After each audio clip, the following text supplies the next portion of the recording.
Trump کے ساتھ کشیدگی، یوکرینی صدر کا پہلا بیان، روس نے کشیدگی پر کیا رد عمل دیا؟ امریکی صدر ڈونلڈ ٹرمپ کے ساتھ کشیدگی کے بعد یوکرینی صدر ولودیمیر زیلنسکی کا پہلا بیان سامنے آ گیا۔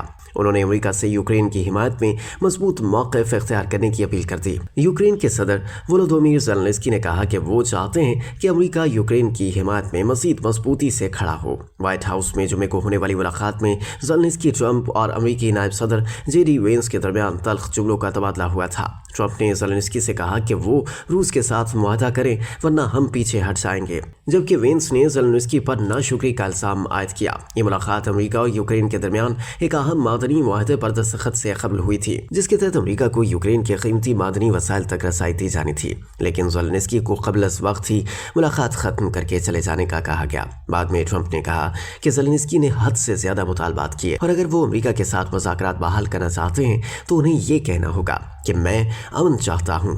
یورپی رہنماؤں نے زیلنسکی کی حمایت میں بیان جاری کیا، لیکن نیٹو کے سیکرٹری جنرل نے انہیں مشورہ دیا کہ وہ ٹرمپ کے ساتھ تعلقات بحال کرنے کا راستہ نکالیں۔ زیلنسکی برطانیہ میں یورپی رہنماؤں کے اجلاس میں شرکت کر رہے ہیں، جہاں پہنچنے کے بعد انہوں نے سوشل میڈیا پر بیان جاری کیا۔ ایکس پر اپنی یکے بعد دیگرے پوسٹ میں انہوں نے دوبارہ امریکی سیکیورٹی ضمانتوں کو کسی بھی امن معاہدے کا حصہ بنانے کا مطالبہ دہرایا۔ زیلنسکی کا کہنا تھا کہ ٹرمپ جنگ ختم کرنا چاہتے ہیں، لیکن اس سے زیادہ امن کوئی نہیں چاہتا جتنا یوکرین چاہتا ہے۔ زیلنسکی نے کہا کہ یوکرین معدنی معاہدے پر دستخط کے لیے تیار ہے، لیکن اسے امریکہ سے سیکیورٹی ضمانتیں بھی درکار ہیں۔ انہوں نے مزید کہا، یہ کافی نہیں ہے، ہمیں اس سے زیادہ کی ضرورت ہے۔ سیکیورٹی ضمانتوں کے بغیر فائر بندی یوکرین کے لیے خطرناک ہو سکتی ہے۔ یوکرینی صدر کا کہنا تھا کہ تمام یوکرینی عوام ایک مضبوط امریکی موقف سننا چاہتے ہیں۔ یہ سمجھا جا سکتا ہے کہ امریکہ روسی صدر ولادیمیر پوٹن سے بات چیت کے راستے تلاش کر رہا ہے، لیکن امریکہ ہمیشہ طاقت کے ذریعے امن کی بات کرتا رہا ہے اور ہمیں مل کر پوٹن کے خلاف مضبوط اقدامات کرنے چاہیے۔